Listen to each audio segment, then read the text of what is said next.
Hello students, हम arithmetic progressions पढ़ रहे थे तो इसमें ये सवाल कर लेते हैं। इस 51 a term of the AP 5, 8, 11, 14। तो हमारी ये AP दी हुई है, हमें ये पता लगाना है कि 51 इसका एक क्या 51 इसका एक टर्म है कि नहीं, ये पूछ रहा है वो। मतलब हमको ये पता लगाना है कि 51 इस AP का एक टर्म है कि नहीं है।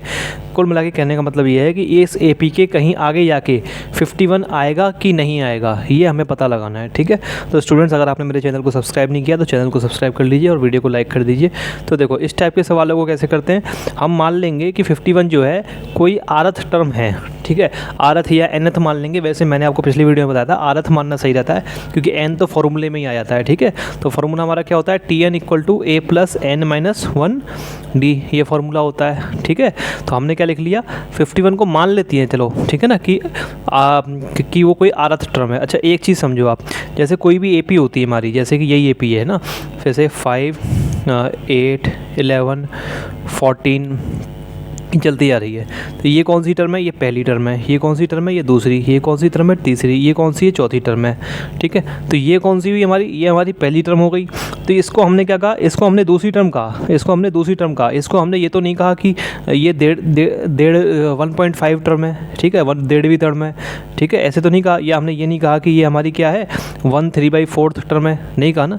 तो ये जो कौन सी टर्म है, 1, 2, 3, 4, ये हमेशा क्या होते हैं, ये हमारे नेचुरल नंबर्स होते हैं। हमेशा क्या होते हैं, नेचुरल नंबर्स होते हैं, या फिर कह सकते हो पॉजिटिव इंटीजर्स होते हैं। ठीक है, पॉजिटिव इंटीजर्स होते हैं। ठीक है, जो हम जो n होता है ना, ये n, ये Tn में ये n होता है, ये क्या होता है, नेचुरल नंबर कह सकते हैं या पॉजिटिव इंटीजर कह सकते हैं। ठीक है ना, तो ये क्योंकि हम किसी चीज़ को गिनेंगे तो ऐसे तो गिनेंगे कि ये पहली टर्म है, ये दूसरी टर्म है, ये तीसरी, ऐसे तो कहेंगे नहीं कि 3 के बाद कि पहली टर्म है, फिर 1.5 टर्म आ गई, फिर सेकंड टर्म आ गई, फिर 2.5 टर्म आ गई, फिर तीसरी आ गई, फिर 3.5 टर्म आ गई, ऐसे तो बोलेंगे नहीं, है ना।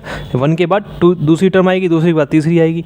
ठीक है, तो अगर हमारी तो कहने का मैंने इतना सब कुछ इसलिए समझा रहा हूँ आपको कि हम 51 को मान लेंगे इस सवाल में कि कोई वो आर्थ टर्म है, कोई आर्थ टर्म है। और अगर r की वैल्यू पॉजिटिव इंटीजर या फिर कह लो नेचुरल नंबर आती है, मतलब r की वैल्यू कुछ इस तरीके से आती है, 1, 2, 3, 4, मतलब इन नंबरों में से कुछ आती है। ठीक है, 1, 2, 3, 4 तो खैर यही है, मतलब आगे कुछ नंबर आती है जैसे 8, 9, 10, 7 कुछ भी आती है, मतलब कुल मिला के एक नेचुरल नंबर या पॉजिटिव इंटीजर आती है तो 51 क्या है, टर्म होगा। लेकिन अगर r की वैल्यू उल्टी ये नेचुरल नंबर या पॉजिटिव इंटीजर नहीं आती है, कुछ इस टाइप की आ जाती है, जैसे कि 16/8, 9, ठीक है, या फिर r की वैल्यू आपकी आ गई 7, 3/4, या फिर 7 r की वैल्यू, मतलब इसका मतलब क्या है, 7.5 आ गई।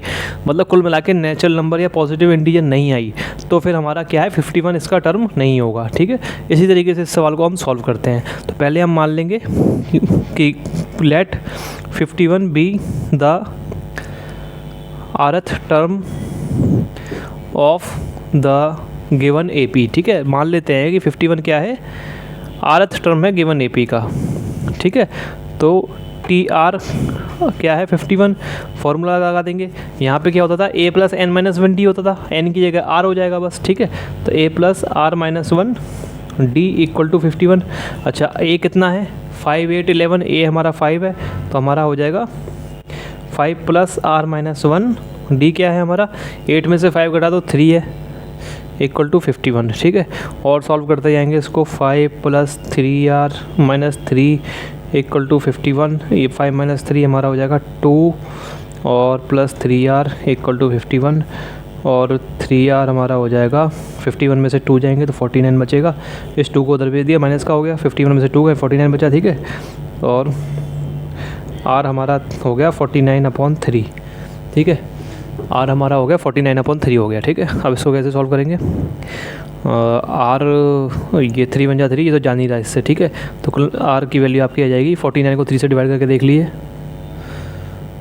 3, 119, 3 6 18, 1 बच गया लास्ट में। ठीक है, तो इसको हम कैसे लिखेंगे, 16, पहले 16 लिख लेंगे, फिर 1 बचा हमारा रिमाइंडर, उसको ऊपर लिख लेंगे और डिवाइड बाई 3। इस तरीके से मिक्स फ्रैक्शन लिखी जाती है। क्या लिखी जाती है, मिक्स फ्रैक्शन कैसे लिखी जाती है, हमने 49 को 3 से डिवाइड कर लिया, 16 आ गया, 1 रिमाइंडर आ गया। ठीक है, आगे पॉइंट पे नहीं ले जाएंगे, बस यहीं रुक जाएंगे जहाँ रिमाइंडर, यहाँ पे 3, ये रिमाइंडर जो है 3 से छोटा आ गया, वहीं रुक जाएंगे। ठीक है, तो ये रिमाइंडर हो गया हमारा। क्वेश्चन क्या आया, 16 आ गया। उसके बाद 1/3, ठीक है। इसका मतलब क्या होता है 16 + 1/3, ठीक है। तो आर की वैल्यू हमारी आ जाएगी 16 1/3, ठीक है। तो कुल मिला के आर की वैल्यू मैंने कहा था ना नेचुरल नंबर या पॉजिटिव इंटीजर आनी चाहिए, ठीक है। इस वो हमारी आई नहीं। इसका मतलब 51 इस एपी का कोई भी टर्म नहीं होगा। इसका मतलब ये हुआ कि अगर हम इस एपी को आगे बढ़ाते चले जाएंगे तो 51 नहीं आएगा, इस एपी में 51 आगे नहीं आएगा। जिस तरीके से 5 के बाद 8 आ रहा है, 5 के बाद 7 तो आया नहीं, ठीक है। तो अगर मेरे से कोई पूछे कि क्या 7 इसका एक इस एपी का टर्म है, कि नहीं है भैया, 7 इसमें आ ही नहीं रहा, 5 के बाद 8 आ रहा है सीधा, ठीक है। इसी तरीके से 8 के बाद क्या आ रहा है 11, 9 नहीं आ रहा, 10 नहीं आ रहा, ठीक है। तो 9 और टर्म में से एपी की टर्म नहीं है, ठीक है। तो कोई मेरे से कहे 9 और टर्म में से एपी की टर्म है, कि नहीं है, क्योंकि 8 के बाद सीधा 11 आ रहा है। तो समझ रहे हैं, इसी तरीके से आगे जाके 51 नहीं आएगा, ठीक है। क्यों नहीं आएगा? क्योंकि आर की वैल्यू हमारी क्या आ गई, एक इस टाइप का मिक्स्ड फ्रैक्शन आ गई है, ठीक है। पॉजिटिव इंटीजर ही आनी चाहिए, ठीक है। तो इसको हम लिखेंगे सिंस क्या हो गया, क्योंकि आरथ टर्म क्या नहीं हो सकती, कैंट बी ए फ्रैक्शन, एक फ्रैक्शन नहीं हो सकती। ये क्या हमारी फ्रैक्शन में आ गई ना वैल्यू। चाहो तो आप इसको यहाँ पे भी छोड़ सकते हो, जरूरी नहीं है इस तरीके से करना, ठीक है। यहीं तक भी छोड़ सकते हो तो भी कोई दिक्कत नहीं होगी, ठीक है। आरथ टर्म क्या है, एक फ्रैक्शन में, कैंट बी ए फ्रैक्शन, एक फ्रैक्शन में आ गई, ठीक है ना। लेकिन फ्रैक्शन में आने का मतलब ये नहीं है कि अगर यहाँ पे मान लो आ गया 48/3 तो आपने ऐसी छोड़ दी, फिर तो ये चला जाएगा ना, इससे 3 × 1 = 3 और 3 × 6 = 18, ये हमारा 16 आ जाएगा, ठीक है। मतलब कट नहीं रही है ना, तो इसलिए हमको इस तरीके से दिखाना सही रहता है। थोड़ा इस तरीके से दिखा देते हैं फ्रैक्शन में, मिक्स फ्रैक्शन में, तो ये समझ में आता है कि 16 बार तो पूरा जा रहा है और 1/3 रह रहा है, मतलब 1/1 ये 1 एक्स्ट्रा है, रिमाइंडर में आ रहा है। इसका मतलब ये हो जाता है, ठीक है। तो इस मिक्स फ्रैक्शन में करना थोड़ा सही रहता है, छोड़ना चाहो यहाँ तक भी छोड़ सकते हो, ठीक है। तो आरथ टर्म क्या होती है, हमारी फ्रैक्शन नहीं है, इसलिए क्या हो जाएगा 51 इज़ नॉट इन AP, ठीक है। Is not a term of the given AP, ठीक है। 51 जो गिवन AP है उसका एक टर्म नहीं है, ठीक है। अगला सवाल देखिए, how many terms are in the AP, इस AP में कितने टर्म हैं, ठीक है। अब इस AP को आप ध्यान से देखिए, मतलब ये पता लगाना है कि जो हमारी ये AP दी हुई है इसमें कितने टोटल टर्म्स कितने हैं, मतलब अगर हम गिन लें, ठीक है। तो इस AP को आप ध्यान से देखिए, ये हमारी 139 पे ख़त्म हो रही है, बीच में डॉट 139, ठीक है। तो हमारी AP क्या है, ठीक है। तभी तो हम पता लगा पाएंगे कितने टर्म है। अगर AP इन्फिनाइट हो, चलती जा रही हो, तो कैसे पता लगाएंगे, फिर तो लगा ही नहीं पाएंगे। तो हमारी AP क्या है 7, 11, 15, उसके बाद चलती जा रही है और ये कहाँ जाके ख़त्म हो रही है 139 पे ख़त्म हो रही है, ठीक है। तो हमें ये पता लगाना है कि इस AP के अंदर टोटल कितने टर्म है, मतलब ये पहली टर्म है, ये दूसरी टर्म है, ये तीसरी टर्म है। इस तरीके से जाके ये कौन सी टर्म होगी भाई, ये जौन सी भी टर्म होगी, मान लो आरथ टर्म, ठीक है भाई, ये पहली टर्म है। अगर इस AP में मान लो 2 टर्म होते, ठीक है, इस AP में मान लो 2 टर्म होते, ये सब नहीं होते, तो ये यहाँ पे क्या, ये पहली टर्म दूसरी टर्म, तो टोटल टर्म कितने होते, 2 टर्म होते, ठीक है। लेकिन अगर अब इसमें क्या है, इसी तरीके से अगर इस AP में मान लो 3 टर्म होते, तो पहली दूसरी तीसरी, जो तीसरी टर्म तक आ गए तो 3 टर्म होते। इसी तरीके से इस AP में जो आरथ टर्म होगी, ये वाली टर्म अगर ये आरथ टर्म है तो इस AP में कितने टर्म हो जाएंगे, 8 टर्म्स हो जाएंगे, 8 टर्म्स हो जाएंगे। तो अगर हम ये पता लगा लें कि 139 इस AP का कौन सा टर्म है, उतने ही टर्म हो जाएंगे। समझ में आ रही है बात? हमें ये पता लगाना है कि इस AP के अंदर टोटल कितने टर्म है। तो अगर 1, 2 ये पहला टर्म है, ये दूसरा टर्म है, ये तीसरा टर्म है, ऐसे जाके ये कोई मान लो कोई आरथ टर्म होगा, आरथ, ठीक है, आरथ टर्म होगा मान लो ये कोई, ठीक है, ये वाला टर्म। तो जो आरथ टर्म होगा उतने ही टर्म होंगे AP में, ठीक है। तो इस तरीके से कैसे इसको पता लगाने के लिए क्या करेंगे, देखेंगे सॉल्यूशन। देखो ये तो रफ वर्क हो रहा था सब समझाने के लिए। लेट मान लिया 139, what is 139 B the rth term of the given AP, इसको हमने मान लिया कि आरथ टर्म है गिवन AP का, ठीक है। तो TR क्या हो जाएगा, A प्लस, आप चाहो तो nth टर्म भी मान सकते हो, कोई दिक्कत नहीं है, ठीक है, कोई दिक्कत नहीं है। आरथ टर्म की जगह nth टर्म भी मान सकते हो, ठीक है। तो A प्लस R-1D, ठीक है। तो क्या हो जाएगा, R की वैल्यू हमने रख दी, और A हमारा क्या है 7, और R क्या है, R तो पता लगाना ही है, कुछ नहीं है। और D क्या है हमारा, 11 में से 7 गए तो कितने हो गए, 8, 9, 10, 11, 4 आ गया, ठीक है। और 139 हो गया, ठीक है, ठीक है। तो आरथ TR का मतलब आरथ टर्म, तो आरथ टर्म को तो हमने मान ही लिया है, क्या है 139 है भाई, आरथ टर्म को तो हमने मान लिया ना 139 है, ठीक है। तो 139 इक्वल टू ये, इसको सॉल्व करके R की वैल्यू आ जाएगी आपकी, जो R की वैल्यू आई वही आंसर है। तो लास्ट में लिख देंगे हैंस देखो आर की वैल्यू क्या आ जाएगी, यहाँ से देख लो थोड़ा, 139 equal to 7 plus 4r minus 4, 7 में से 4 गया 3 बचेगा, 3 प्लस 4r और 3 को उधर भेज देंगे तो हमारा 136 हो जाएगा, 4 से डिवाइड हो जाएगा, 4 3 या 12, 4 4 या 16, 34 आ जाएगी आपकी आर की वैल्यू। सॉल्व करके देख रहे हैं ना, 34 आ जाएगी, ठीक है, आर की वैल्यू 34 आ जाएगी। लास्ट में लिख देंगे हैंस नंबर ऑफ टर्म्स, जो पूछा गया उसका जवाब तो देना पड़ेगा ना, number of terms in AP, जो AP है उसमें कितने टर्म्स है टोटल, 34 है, ठीक है। ये सवाल देखिए बहुत ही बढ़िया सवाल है, find the middle term of the AP। ये आपकी टर्म AP दी हुई है, इसकी आपको मिडिल टर्म मतलब बीच की टर्म पता लगानी है, ये सब कॉमा है, ठीक है, आपको मिडिल टर्म पता लगानी है, मतलब CBSE 2015 में सवाल आ चुका है। अब इसके अंदर जो भी टर्म होगी उसकी सबसे बीच वाली टर्म हमें पता लगानी है, ठीक है। तो ये थोड़ा इस टाइप के सवालों को कैसे करते हैं ये देखिए, ठीक है। अगर एक AP जो हमको दे रखी है, ठीक है, जैसे हमको कोई भी AP दे रखी है, जैसे 2 4 6 8, ठीक है। अब ये बस 4 नंबर की AP है मान लो, और आगे नहीं है, ठीक है। तो इसमें कितने नंबर हैं टोटल, 1 2 3 4, ठीक है, इसमें कितने 4 नंबर हैं। तो इसमें मिडिल टर्म कौन सी हो जाएगी, ठीक है, मिडिल टर्म कौन सी हो जाएंगी, देखो एक यहाँ से हटाया, एक यहाँ से हटाया, एक यहाँ से हटाया, एक यहाँ से हटाया, तो बीच में तो 0 बच गया। तो इसमें क्या हो जाएंगी, 2 मिडिल टर्म हो जाएंगी, ठीक है, मतलब 4 और 6 क्या हो जाएंगी, मिडिल की टर्म हो जाएंगी, बीच की टर्म हो जाएंगी, ठीक है। तो ऐसी AP जिसके अंदर क्या हो, 4 कोई इवन नंबर में हो, 4, इसमें कितनी टर्म थी, 1 2 3 4 टर्म थी ना। तो ऐसी AP जिसमें जो नंबर ऑफ टर्म्स क्या हो, नंबर ऑफ टर्म्स हमारी क्या हो, एक इवन नंबर आ जाए, क्या आ जाए, इवन नंबर। इवन नंबर क्या होता है, जैसे 2 4 6 8, ये तो 2 4 6 यहाँ पे AP थी, ठीक है ना, जैसे कुछ ऐसे ले लो आप, 3 मान लो ये AP है हमारी, ठीक है। अब इसमें क्या है, मिडिल टर्म क्या होंगी, नंबर ऑफ टर्म्स इसमें कितनी है, 1 2 3 4 हैं, तो कितनी है 4, नंबर ऑफ टर्म्स कितनी है 4 क्या है, इवन नंबर है, 4 इवन नंबर है। तो जब number of terms even number होती है तो हमारी मिडिल टर्म कितनी आती हैं, हमारी मिडिल टर्म 2 आती हैं, मिडिल टर्म 2 आती हैं। और जब हमारी नंबर ऑफ टर्म्स क्या होती हैं, ऑड नंबर होती हैं, मान लो ये 3 6 9 12 15, ठीक है। 3 का टेबल लिख लिया और कुछ नहीं, जो टेबल होते हैं वो सब जो होते हैं AP में ही होते हैं, ठीक है ना। 6 में से 3 गया 3 बचा, 9 में से 6 गया 3 बचा, 12 में से 9 गया 3 बचा, 15 में से 12 गया 3 बचा, ठीक है। तो अब क्या लिखना है, हाँ, अगर इसमें ये पहली टर्म हो गई, ये दूसरी, ये तीसरी, ये चौथी, और ये कौन सी, ये 5वीं टर्म हो गई, ठीक है। अब ऐसे केस में क्या हो जाता है, समझ में, इस चीज़ को याद कर लेना, नंबर ऑफ टर्म्स अगर इवन नंबर हो तो मिडिल टर्म जो होती है वो 2 आती हैं, ठीक है, 2 मिडिल टर्म्स आती हैं, ठीक है, 2 मिडिल टर्म्स आती है, ठीक है। और अगर नंबर ऑफ टर्म्स हमारी क्या हो जाए, एक ऑड नंबर हो जाए, ऑड नंबर, ठीक है, ऑड नंबर हो गई ना, ये 5 1 2 3 4 5 एक ऑड नंबर है। ऑड नंबर क्या होते हैं, जो 2 से नहीं जाते हैं, 1 3 5 7, ये सब ऑड नंबर होते हैं, आगे चलते 9 चलते जाते, ठीक है।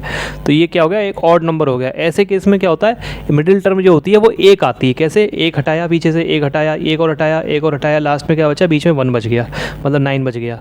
तो ये टर्म कितनी टर्म बच गई, 1 टर्म बच गई। तो नंबर ऑफ मिडिल टर्म कितनी हो जाएंगी, नंबर ऑफ मिडिल टर्म यहाँ लिखना चाहिए, यहाँ पे भी नंबर ऑफ लिखना चाहिए था, नंबर ऑफ मिडिल टर्म्स, ठीक है। नंबर ऑफ मिडिल टर्म कितनी हो जाएंगी, 1 हो जाएगी, ठीक है। तो ये चीज़ समझ में आनी चाहिए। अगर हमारी AP के अंदर जो टर्म है उनकी संख्या अगर इवन नंबर है तो हमारी नंबर ऑफ मिडिल टर्म 2 आती हैं, और अगर number of terms odd number है तो नंबर ऑफ मिडिल टर्म 1 आती हैं, ठीक है। तो देखो, अगर हमारे पास कोई AP दी हुई है जिसमें क्या है, इवन नंबर ऑफ टर्म्स हैं, ठीक है, जैसे यही थी हमारे पास 3 6 9 12, ठीक है, 3 6 9 12। अब इसमें तो भाई 4 नंबर थे, तो हमने क्या किया, 1 हटाया, देख लिया, बीच के 2 साफ दिख रहे हैं। लेकिन अगर 4 टर्म ना होके मान लो हो जाए 120 टर्म, अब 120 टर्म है, मान लो 120 क्या है, टर्म है, ऐसे चलती जा रही है आगे, पूरे टोटल 120 टर्म है AP में, ठीक है। अब आपसे पूछा जाए बीच के 2 डिजिट, बीच के जो 2 मिडिल टर्म होंगे वो कौन सी टर्म होंगी, ठीक है, कौन सी टर्म होंगी, टर्म कह रहा हूँ मैं, ठीक है, मतलब ये नहीं पूछ रहा कौन से नंबर की टर्म होंगी, ठीक है। तो आप कैसे पता लगाएंगे, तो उसका एक फार्मूला होता है, ठीक है। अगर AP में क्या है, इवन नंबर आ रहे हैं तो सीधा क्या करो, उस जो अगर और आपको दिया हुआ है, जैसे कोई AP है 3 6 9 12 यही है। आगे जाके कोई नंबर आ रहा है, मान लो कैसे कि कोई आ रहा है 369 कोई नंबर आ गया, ठीक है। तो ये नंबर आ गया हमारा 369। तो अब ये अब इसका हमको दे दिया कि इसमें ये 120 टर्म है। तो आपको क्या पता लगानी है, मिडिल की बीच की 2 टर्म पता लगानी है। तो वो बीच की 2 टर्म होंगी कौन सी, तो वो आपकी कौन सी टर्म होंगी, 120 को 120 को, और ये कह रखा है ये कौन सी टर्म है लास्ट वाली, ये 120 टर्म है। कौन सी 120th टर्म है ये, ठीक है। तो आप कैसे पता लगाएंगे, 120 को 2 से डिवाइड कर देंगे, ठीक है। तो एक टर्म तो आपकी कौन सी निकल जाएगी। अब क्योंकि इसमें 120 टर्म्स हैं तो 2 मिडिल टर्म निकल के आएंगी, कितनी, 2 निकल के आएंगी। तो 2 निकल के कैसे आएंगी, एक तो हमारी आ जाएगी सीधा इसको डिवाइड करके, तो ये हमारी एक तो हमारी हो जाएगी 60th टर्म, ठीक है। कहीं बीच में कोई जो 60th टर्म होगी हमारी, 60वें नंबर पे जो टर्म होगी वो हमारी एक मिडिल टर्म हो जाएगी। और दूसरी टर्म हमारी कैसे निकल के आएगी, इस 60 में +1 कर देंगे तो हमारी 61th टर्म, और 61th टर्म जो होगी वो हमारी ये 2 टर्म होंगी बीच की। इस फॉर्मूले को चाहो तो आप इस पर भी अप्लाई करके देख सकते हो। देखो इस एपी के अंदर कितनी थी, 4 टर्म थी, तो बीच की 2 टर्म कौन सी होंगी, 4 में से डिवाइड किया 2, एक टर्म तो होगी हमारी सेकंड टर्म होगी, ठीक है। एक टर्म तो हमारी सेकंड होगी, तो देखो एक सेकंड वाली हमारी बीच की थी कि नहीं थी। और एक दूसरी कौन सी होगी, 2 + 1 यानी कि थर्ड टर्म होगी। तो थर्ड 1 2 3 तीसरी टर्म ये थी, यही दोनों हमारी बीच की थी इसमें, इस वाली में, ठीक है। तो इस तरीके से तो हम किसका निकालते हैं, जब एपी में क्या हो, इवन नंबर ऑफ टर्म्स हो, तो हम दोनों मिडिल टर्म्स इस तरीके से निकालते हैं। मतलब अगर n नंबर ऑफ टर्म्स हैं तो n को 2 से डिवाइड कर दो और n/2 से डिवाइड करके +1 कर दो। ये 2 टर्म जो निकलेंगी ये n/2 कह लो और n/2 + 1, ठीक है। समझ में आ रही बात। देखो एपी में अगर इवन नंबर ऑफ टर्म्स हैं, एपी में अगर इवन नंबर ऑफ टर्म्स हैं तो सीधा फॉर्मूला याद कर लो आप, ठीक है। तो हमारी इवन नंबर टर्म्स है और टर्म्स हमारी कितनी है, n है, ठीक है। तो n/2 और n/2 कह लो और n/2 + 1, ठीक है। ये वाली टर्म्स जो होंगी ये हमारी क्या होंगी, मिडिल टर्म्स होंगी। क्या होंगी, मिडिल टर्म्स होंगी, ठीक है, ठीक है। लेकिन अगर एपी में क्या हो, ऑड नंबर ऑफ टर्म्स हों, ठीक है, एपी में हमारे, तो इसको आप याद कर लेना अपने तरीके से जैसे भी लिख के, ठीक है। अब देखो एपी में अगर ऑड नंबर ऑफ टर्म्स हो तो क्या था, 3 6 9 12 और हमारा 3 3 6 3 9 3 4 3 5 15, ठीक है। ये हमारी एपी हो गई जिसमें 5 टर्म है। अब क्या हो गई, ऑड नंबर ऑफ टर्म्स हो गई, तो हमें कौन सी निकालनी है, ये बीच की निकालनी है। तो उसका सीधा फॉर्मूला क्या होता है, मैं आपको बता रहा हूँ, n में सीधा आप 1+ करेंगे और डिवाइड/2 कर देंगे। ऐसे जब ऑड नंबर ऑफ टर्म्स होंगी तो एक ही मिडिल टर्म आएगी, और वो एक मिडिल टर्म कौन सी टर्म होगी, n+1/2 टर्म होगी। बात समझ में आ रही है।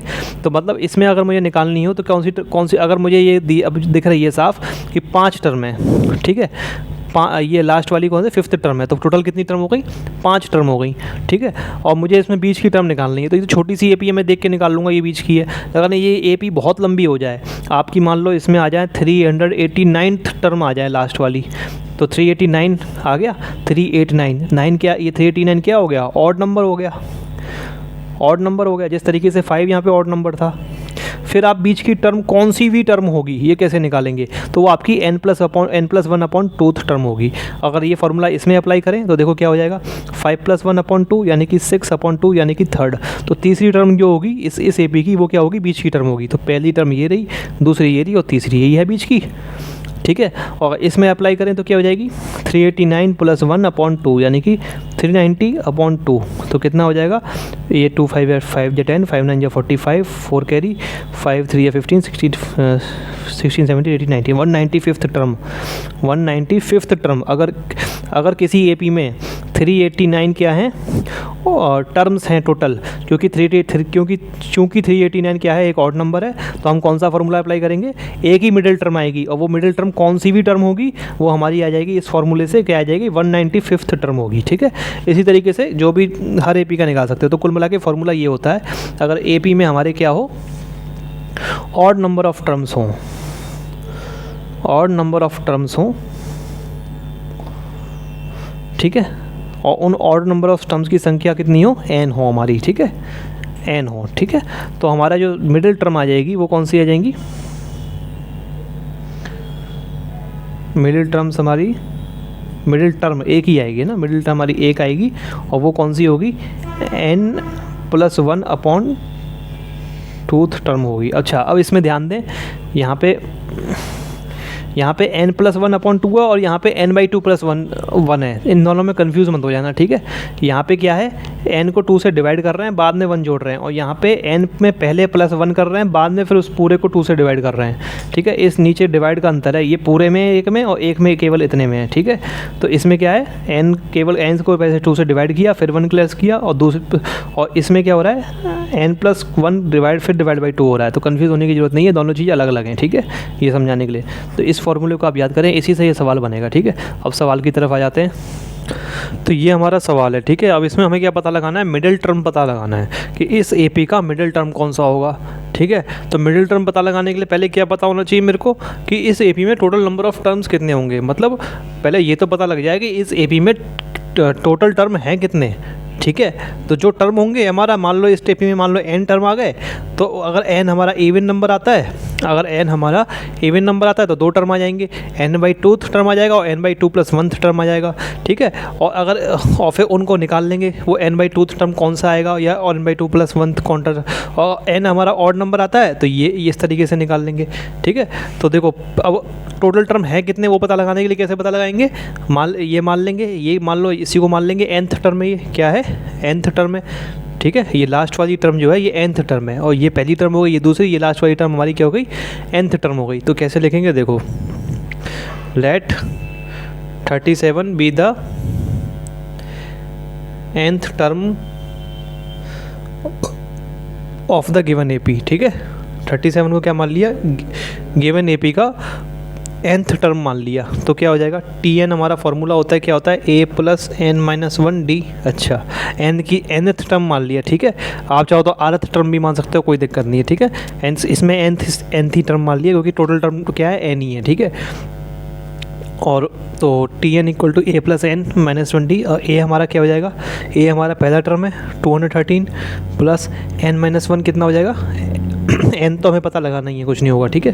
d हमारा क्या होगा, 205 में से 213 घटा देंगे, 205 में से 213 घटा देंगे, ठीक है।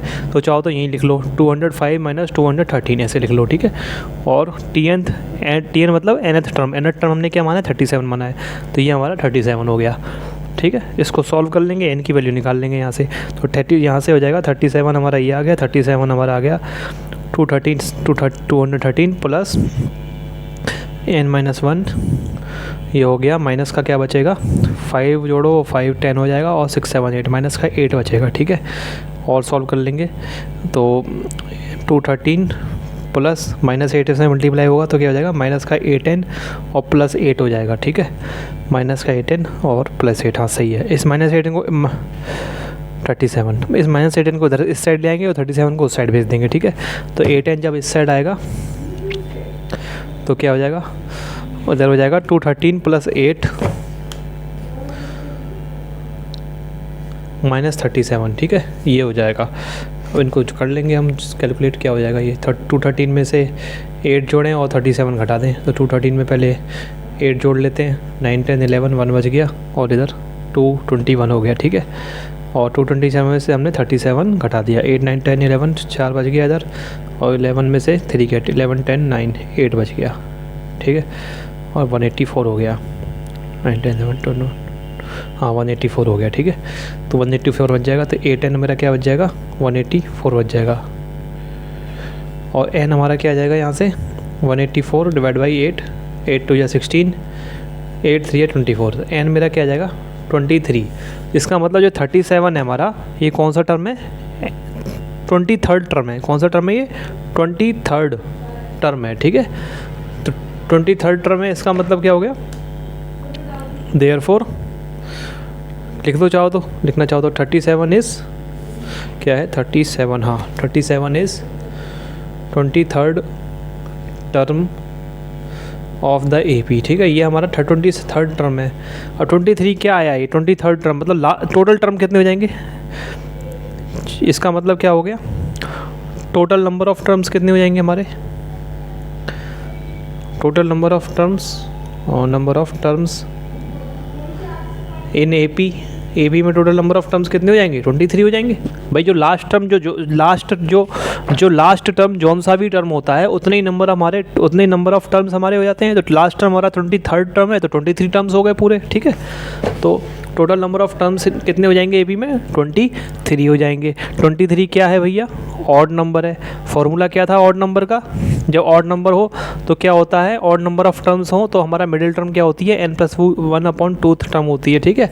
तो मिडिल टर्म हमारी कौन सी हो जाएगी? 23 + 1/2, ठीक है। ये हमारी क्या हो जाएगी? Middle term. ऐसे लिख लो, मिडिल टर्म। तो देखो मिडिल टर्म भी नहीं कह सकते इसको, देखो मिडिल टर्म इसलिए नहीं कह सकते क्योंकि 20 टर्म है। हम तो क्या पता लगा रहे हैं? मिडिल टर्म का नंबर पता लगा रहे हैं कि कौन सी भी टर्म होगी। लगाना पता हमको लास्ट में मिडिल टर्म ही है, तो इसमें आप कुछ ऐसे लिख लीजिए काउंट ऑफ मिडिल टर्म, ठीक है। काउंट ऑफ मिडिल टर्म लिख लीजिए, ठीक है। काउंट ऑफ मिडिल टर्म मतलब कौन सी गिनती की मिडिल टर्म होगी, है ना। कौन सी गिनती की, उसकी गिनती क्या होगी मिडिल टर्म की, कौन से नंबर पे आएगी। तो ये कितनी हो जाएगी? 23 + 1/2 यानी कि 24/2 और ये आ जाएगा 12th। तो 12th टर्म होगी, कौन सी होगी? 12th term. ऐसे लिख लेना, क्या लिख लेंगे? = 12th टर्म, ठीक है। 12th टर्म हो जाएगी हमारी, ठीक है। 12th टर्म हो गई। अब क्या करेंगे? हमें अब क्वेश्चन में हमें ये पता नहीं लगाना कि मिडिल टर्म कौन सी भी टर्म होगी, हमें तो मिडिल टर्म पता लगानी है, ठीक है। तो मिडिल टर्म कैसे पता लगाएंगे? ये 12वीं टर्म हो गई, ठीक है। तो देखो क्वेश्चन दोबारा से पढ़ लेते हैं तब समझ में आएगा आपके। देखो, find the middle term of the AP. इस एपी की मिडिल टर्म पता लगानी है। ये पता नहीं लगाना कि मिडिल टर्म कौन सी भी टर्म होगी, ये पता नहीं लगाना है। ये तो पता लगाना पड़ रहा है, हमें मजबूरी में बीच में पता लगाना पड़ेगा तभी वो पता लगेगा, ठीक है। तो जो मिडिल टर्म होगी हमारी वो 12वीं टर्म होगी, ठीक है। अब 12वीं टर्म को हम पता लगा लेंगे क्या है, तो हमारी मिडिल टर्म निकल आएगी, ठीक है। तो मिडिल टर्म हमारी कौन सी हो जाएगी? 12वीं टर्म हो जाएगी, यानी कि T12 हो जाएगी। और T12 का फॉर्मूला क्या हो जाएगा? a + n की जगह क्या रख देंगे? 12 - 1 और d, ठीक है। तो T12 क्या हो जाएगा हमारा? a की जगह क्या था? a इसमें क्या था? 213 था, ठीक है। a हमारा 213 था और d क्या आया था? -8 आया था, ठीक है। तो 213 + 12 - 1 के 11 और d आया था -8, ठीक है। बस कर दो अब क्या? 213 - 88, ठीक है। 213 में से 88 चले जाएंगे तो 8 में से 5 गए 13 और इधर आ गया आपका 0 बचेगा और 10 में से 8 गए 2 बचे 125 हो जाएगा ना। 5 में 13, हाँ 9 10 11 1 के, हाँ 125 हो जाएगा। तो आपकी 125 क्या आ जाएगी? मिडिल टर्म आ जाएगी, ठीक है। तो देयरफॉर लास्ट में लिख देंगे आंसर, या फिर हैंस करके लिख दो, हैंस मिडिल टर्म हमारी क्या हो जाएगी? 125 हो जाएगी। मतलब जो हमारी एपी थी इसकी जो मिडिल सबसे बीच वाली टर्म होगी वो कि जो कहीं बीच में कहीं आएगी वो क्या आएगी? वो हमारी 125 आएगी। और ये कौन से नंबर की टर्म होगी? ये हमारी होगी 12वें नंबर की टर्म होगी, ठीक है। ये हमारे 12वें नंबर की टर्म होगी, ठीक है। ये हमारे 12वें नंबर की टर्म होगी और टर्म होगी क्या? 125 होगी टर्म, ठीक है। तो इस सवाल को बड़े ध्यान से करना आप, ठीक है। बड़ा ही अच्छा सवाल था ये। Find the middle term of the AP. इस एपी की आपको मिडिल टर्म पता लगानी थी। तो इस तरीके से ये तो कॉन्सेप्ट समझाया था इसलिए टाइम लग गया इतना, लेकिन मेन चीज़ ये है कि आपको बहुत से लोग क्या करेंगे, यहीं पर आंसर निकाल के छोड़ देंगे कि 12th आ गई टर्म। लेकिन नहीं, निकालना क्या है? कौन सी भी टर्म है वो नहीं निकालना हमें जो मिडिल टर्म है वो पता लगानी है, ठीक है। तो ये आपका आंसर आ गया, ठीक है। यही आपका आंसर है। तो स्टूडेंट्स फिलहाल इस वीडियो में इतना है। अगर आपको वीडियो अच्छी लगी हो तो वीडियो को लाइक करें, चैनल को सब्सक्राइब करें और वीडियो को ज़्यादा से ज़्यादा लोगों के साथ प्लीज़ शेयर करें। आपका वीडियो देखने के लिए बहुत बहुत शुक्रिया।